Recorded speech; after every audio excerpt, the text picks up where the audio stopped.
Matapos mag-concert sa KCON, may bago na namang million achievements ang nation's girl group na BINI.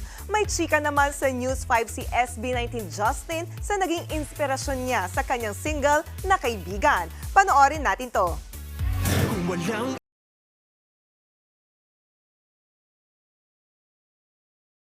Uy, may na-friendzone na nakaka-relate. Ganyan kasenti ang hugot ni SB19 Justin sa latest single niya na Kaibigan.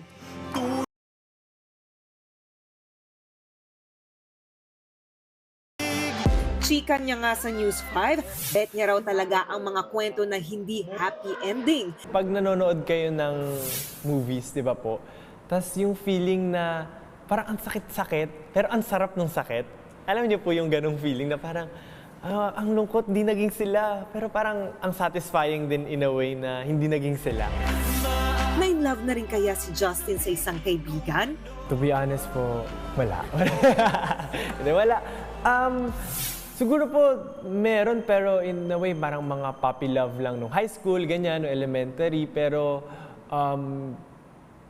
something major na talagang na-friendzone ako or something na maaalala ko, wala. Speaking of kaibigan, may payo si Justin sa mga nakaka-relate sa bago niyang kanta. Bilang kaibigan, you have to accept and support whatever yung desisyon nila sa buhay and yung kung sino yung gusto nilang mahalin. Hindi mo kailangang ipilit yung sarili mo. At kahit busy sa kanilang solo projects ng SB19 members, may time pa rin naman silang maghanda sa mga pasabog nila sa kanilang Thanksgiving anniversary concert sa October 26. Shoutout naman sa mga may hilig sa Red Flag. May bagong kanta sa inyo ang OPM singer na si Maki. May patikim na nga siya sa kanyang latest IG post.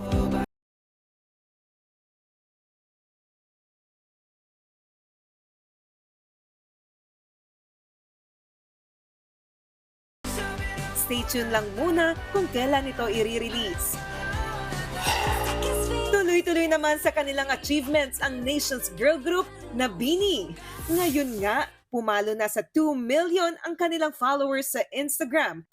Mahigit 2 milyon na rin ang subscribers nila sa YouTube. Muna! Kasunod niyan, sinayaw ng BINI ang latest single nila na Cherry on Top sa Universal Studios sa Los Angeles, California. Mapapanood naman si BINI Joanna sa music video na Misteryoso ng OPM band na Cup of Joe na this Friday na ilalabas. Mga kapatid, Jania Lipon po, laging maging updated sa latest sa entertainment and lifestyle para maging una sa balitaan. Bisitahin at mag-subscribe na sa social media pages ng News 5.